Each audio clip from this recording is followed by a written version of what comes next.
Alright, so this is actually going to be an edition of solo co-ops, where I'd go ahead and take care of Oblivion Train all by myself. However, I did it while I wasn't streaming, so I'm going to go ahead and just do a recording of it. Anyways, thanks so much for coming out.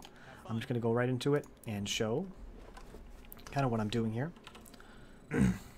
Production-wise, we're just going to go right into basically a Nexus first build here. Not really too much else to talk about in the very beginning. The really important thing that I'm trying to do here is get out my Nexus first. I'm going to get to 15 here, and then immediately send over a probe to take care of my rocks. Now, the other thing is that I would really like to do here... Our structure should now operate at a greater efficiency. Okay, yeah. One thing I would like to do is take care of the Spear of Adun and actually hit here, because you can take out this rock and that rock. 10 shots, 10 shots. Somehow only at 9 and 9, so we'll get that and then that. Get my Nexus out really, really fast. And then this is basically just going to be a static defense build with some extra immortals towards the end. The basic idea is 15 Nexus, 15 Pylon, and then from there we just go ahead and go into the normal build. I will do Forge first, and I will take care of some gases pretty soon. One thing that I'm doing here that I don't normally recommend for someone who's doing just a general Karax build is I'm going to cut probes at full saturation over here. And, well, basically, I'm going to get my gases, and I'm going to go ahead and cut at 14 workers here, 10 workers over there, and full saturation on my gas for a little while so I can get out some Monoliths, and I can get out some batteries and whatnot for the first set of trains, because I really need a lot of DPS.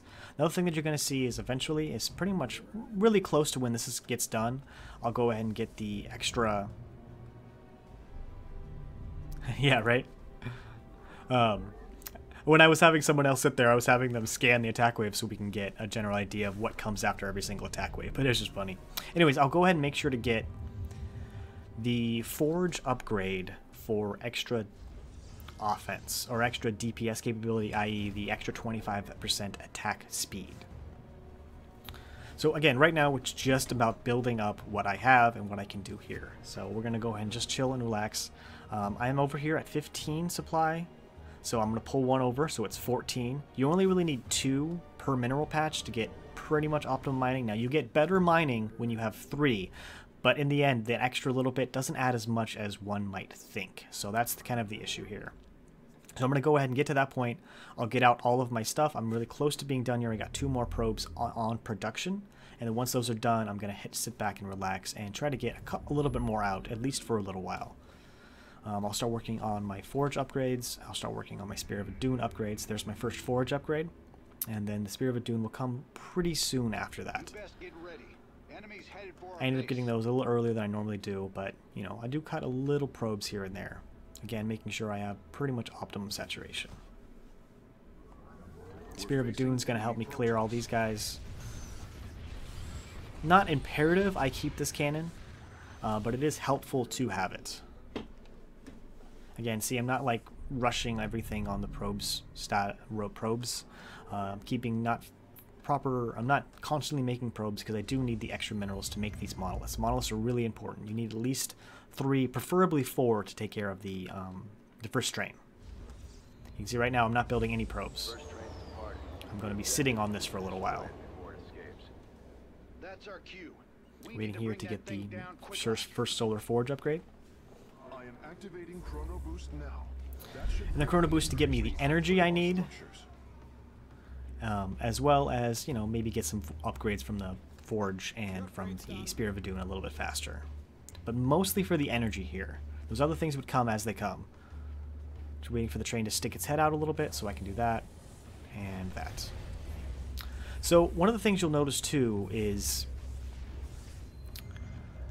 it's almost better to use the Spear of Adun, especially the Solar Lance, to go ahead and clear enemy forces as opposed to clearing, like doing damage to the train, because you'll actually do better off if you just go ahead and get the enemies first, because your monoliths will prioritize the enemies, and prioritizing enemies isn't what you want here. You want to prioritize the train and use mostly the Spear of Adun to take care of those things. I'm kind of glad I pulled a little bit here. That'll pull the rest of those enemies. And then while this is sitting over here, I kind of wanted to wait a little bit for things to kind of line up a little bit more. And then start using the Spirit of Doom, because you don't want to waste all your energy. And lining up shots to make sure you hit as much as possible. And then right now, I don't need to worry about this last Stalker. I probably could have left 2 Stalkers. And now this is where I'm going to start taking care of, finish my saturation. And go ahead and start working on the lower path. Pretty much after every wave or every train, you want to think about, have you upgraded your tech yet? Have you finished getting your tech? Have you got your Twilight Council? Have you got your Robo? Have you got all of these things that make it so you can continue to upgrade your Spear of Adun, and that you can get eventually what the heck are they called? Immortals out. Immortals are basically what you're going to add a little bit more DPS. The other thing you're going to make sure you do is, I'm currently working on my Warp Gate research. That's going to be pretty crucial here too. Not as important right away, but it is nice to make sure that you can get out a few sentries. You need sentries. You don't need like 20 sentries per thing, but you do want sentries because they will make all of your units, all of your static defense do that much better. Another thing that's really important is making sure you get the upgrade from the Twilight Council that makes it so your sentries and batteries heal more efficiently. It's very important so that you can make less batteries and get the most out of every single one of them. Eventually, when I finally get to my Robo, I will be making some observers. The observers are a really important part of this that a lot of people maybe won't think that are that great, but they do create a lot. So your monoliths have longer attack range than what they can currently see. So if you can get those out, those observers, and put them into siege mode, then you will be able to get a lot more out of them. Anyways, I'm about to finish up this train. I should be going over to my Robo. You can see that Robo coming in right now. Again, we go ahead and finish up a train and ask ourselves, where are we in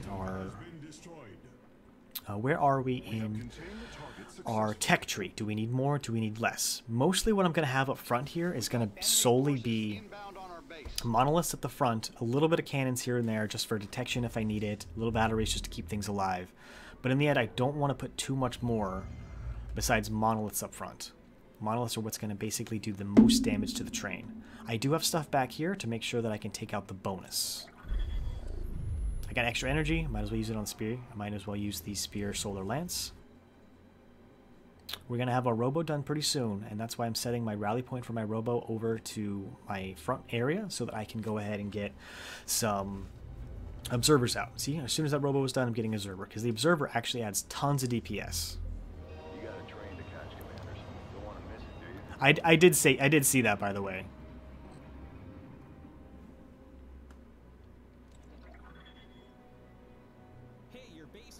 Again, we got full saturation, don't worry about that. You really want to use the spear here to soften up the units. Once that, I do have my... Yeah, here it is. My observer. I'm going to put that into siege mode as soon as I can. And you can see that all of a sudden we can see way further down the road or the train tracks, and I can use the Spear of Adun further. I can soften up units faster. I can do a lot of good stuff here. I lost my probe. I immediately make a new one and set the rally point over there. What I've got is 3 sets of idle probes here that I'm going to leave for the entire mission. I've got some set up right here. I've got some set up on the north track where my monoliths are, and I've got one set up where the bonus objective comes by, so that I can constantly make more units. I've got my 2 energizers on the track to not take up any extra space for monoliths and cannons. And the reason why I have that north setup of cannons, again, finish the train, what am I doing? Upgrading more tech. Finish the train, upgrade more tech. Finish the train. The reason I have it here is because there will be hybrid that spawn out of the train, and if I don't have something there, they'll just go straight up into your base and start wrecking all of your probes. The enemy has mobilized. We should move. But as you can see, it's really important that I'm having those. I'm going to have 2 observers. And this poor guy gets stuck. I have to make another goddamn probe.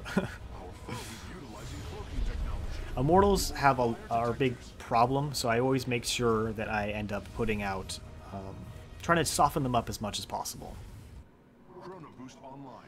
Our And Chrono Boost, again, helps me get upgrades. That's all fine and dandy, but really helps me make sure to get more energy for the Spear of Adun. Don't really need much out of the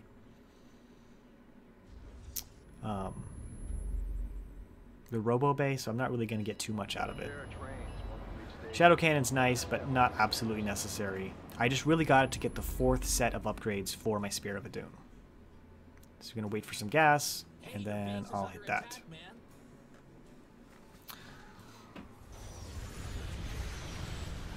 Again, softening up the units, and you can again see how far of a range your monoliths will be able to attack if you use observers. There's my 2nd observer on the way. Should be out basically in time to get me to the next set of trains.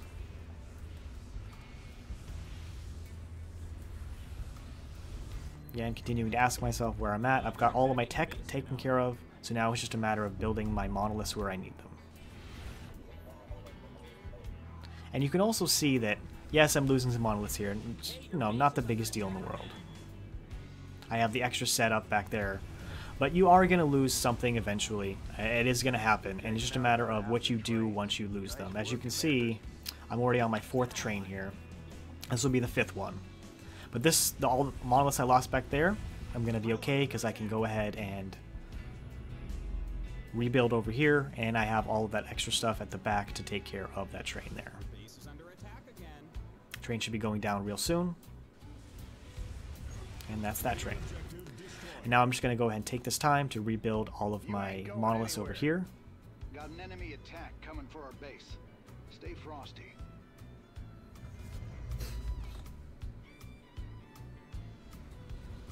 Gas becomes a little bit of an issue, but not the biggest issue here. Because it is 300 minerals versus 100 gas, so you do have a decent amount of gas to take care of this. But you are seeing that I am going to have a little bit of an issue here making these two, well, making a 3rd monolith. And as you can see, everything kind of works itself out here. This is a static defense build. This is nothing but a static defense build with immortals towards the end. That's really about it. You can prioritize a little bit more immortals if you feel like that's going to help, but I found that getting monoliths makes it safer to get through the mission. Not much else to say about that. One thing I'm going to say too is I do have my rally point for my Robo set to the southern track. The northern track will pretty much take care of itself after I've gotten a little bit more static defense, but the southern track is where I need to be in order to take out the last train. The last train is really the important thing to make this a speed run and get it done as fast as possible. And as you can see, I still have tons of vision here. They're going to start attacking things further than they normally would. I'm saving the Purifier Beam for the next set of double trains. Again, immortals do crazy damage to the monoliths and any static defense, so I'm making sure that I soften those up so that they get hit in 1 or 2 different attacks. Again, you're looking here, I've got that big and I also have the backup ones.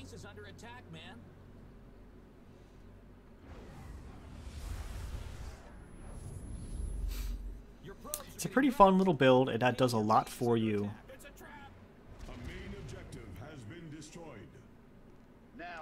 So I think ultimately if you want to get the best time on here, yes, you want to maybe do some monoliths because they do good work, but I feel like having an actual army with cannons for extra defense is going to be a little bit better speed-wise, because then you can actually push forward and kill the train as soon as it's dead, or as soon as it comes out. Getting a couple extra cannons, batteries, just thinking about like where do I need more fortification? What can I do to help make sure this works better? I don't really need much back there.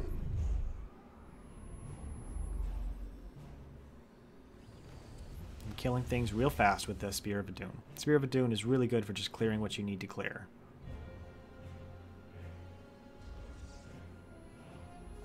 Adding some more cannons just to make sure I take care of the bonus, which is important because I want to make this a, well, not a full clear, an any percent with bonus.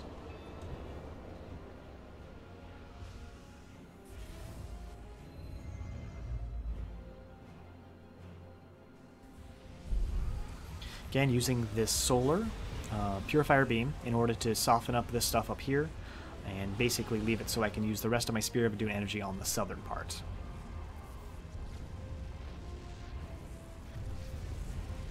when the enemy forces come, they usually go a little bit out in front of the train, so it's almost more important just to soften things up as opposed to making sure that you kill everything. Softening up all these zealots. These zealots are really important to kill because the monoliths waste a lot of energy killing those. Most of the monoliths will clear everything, just checking sure to make sure that the northern one is doing enough damage.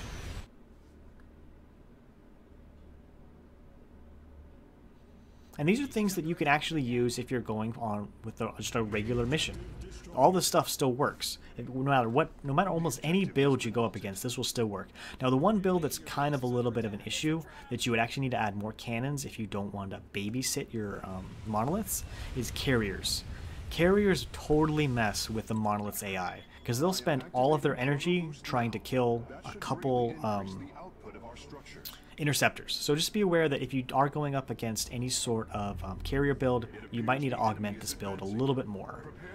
Be more observing of trying to make sure that you use your Spear of Doom to do a decent amount of damage to the actual carriers, using your monoliths and actually controlling where they attack. But you can see that whole attack wave is now gone because you use the Solar Lance in the appropriate times. I don't know what I'm necessarily doing right here, but I'm just going to stare at this for a little bit.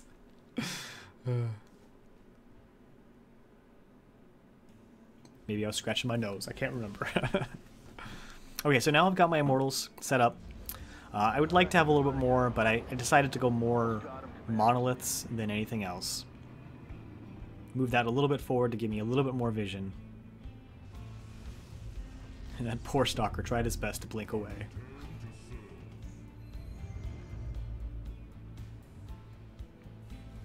And at a certain point, after I feel like I've cleared a decent amount, I'm going to go ahead and just select everything I have and just have it attack the train, because that's the ultimate end of this mission.